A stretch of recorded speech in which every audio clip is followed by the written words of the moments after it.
ഇങ്ങ വന്നേ അവിടെ നോക്കിയേ കാര്യമില്ല എന്റെ തെറി വിളിച്ചിട്ട് പോണത്. എന്തുവച്ചാ എന്തുപറ്റി?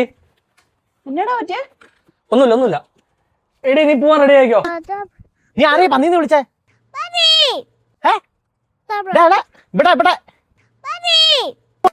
കണ്ടോ എന്തുടാ? എടാ ദീപൻ എന്നെ പന്നീന്ന് വിളിച്ചോണ്ടിരിക്കണ്ട. ഇത് ഏതാ ഈ കുഞ്ഞുകുരിപ്പ്? ആ ഈ കുഞ്ഞുകുരിപ്പ് എന്നെ കണ്ടപ്പോ മുതൽ പന്നീന്ന് വിളിച്ചോണ്ട് ഏതാ? ഇവൻ അപ്പുറത്തെ വീട്ടിലെ ഡോൺ ചേട്ടന്റെ മോനാ. ഇവൻ അച്ഛനെ പന്നീന്ന് വിളിച്ചെന്നോ? ഒരു കാര്യമില്ലാതെ ഈ കൊച്ചിറക്കനോ? പിന്നെ അല്ല അവൻ വന്ന പോലെ അങ്ങോട്ട് ചൂണ്ടിക്കാണിക്കുകയും ചെയ്യുന്നുണ്ട്, എന്നെ പന്നീന്ന് വിളിക്കുന്നു. നീ അച്ഛനെ പന്നീന്ന് വിളിച്ചോടാ? അങ്ങനെയൊന്നും ആയിരിക്കത്തില്ല പറഞ്ഞേ. ആന്ന് അങ്ങോട്ട് നോക്കിട്ട് എന്നെ നോക്കിട്ട് തിരിഞ്ഞു നിന്നിട്ട് പന്നീന്ന് വിളിക്കും. എന്റെ പൊന്നച്ചാ അത് പന്നീന്നൊന്നും ആയിരിക്കത്തില്ല, ബണ്ണീന്നായിരിക്കും. ഇവിടെ 3 മുയലും കുഞ്ഞുങ്ങൾ ഇവിടെ പ്രസവിച്ച് കിടപ്പുണ്ട്. ഇവന്മാർ അതിനെ കാണാൻ വരുന്നയാ. മോയലും കുഞ്ഞിനാണോ ഇവിടെ പന്നീന്ന് വിളിക്കണേ? അയ്യോ മുയലിനെ പന്നീന്ന് വിളിച്ചല്ല, ബണ്ണി എന്ന് പറഞ്ഞ റാബിറ്റ്. ഇവിടുത്തെ പിള്ളേര് മുയലിനെ വിളിക്കുന്ന ബണ്ണീന്ന്, സ്നേഹത്തോടെ വിളിക്കുന്ന.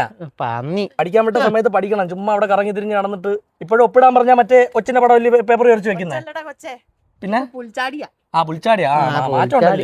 ഇതൊക്കെ നമ്മള് കൃഷിക്കാരാ, നമുക്ക് ഇതൊക്കെ പറ്റുള്ളൂ. ഈ കൃഷിയെ കുറ്റം പറഞ്ഞാൽ മതിയല്ലേ?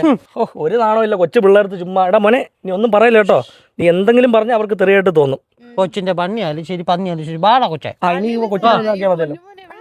എടാ എന്റെ അമ്മയാണ്. ഹായ് പറ. അയ്യോ പാവം കൊച്ചിനകത്തോട്ട് വിളി. നമുക്ക് നാട്ടിൽ നിന്ന് കുറച്ച് അച്ചപ്പൊക്കെ കൊണ്ടുവന്നിട്ട് കൊച്ചിന് കൊടുക്കാന്ന്. അച്ചപ്പൊന്നും കൊടുക്കണ്ട പാവം കൊച്ചിന്. പോണ്ട ഇൻസൈഡ് പോണ്ട, നമുക്ക് ഇവിടെ നിൽക്കാം. എന്നാ ഒരു മണം. അപ്പിക്കുട്ടനാണോ നീ? അപ്പിക്കുട്ടനാ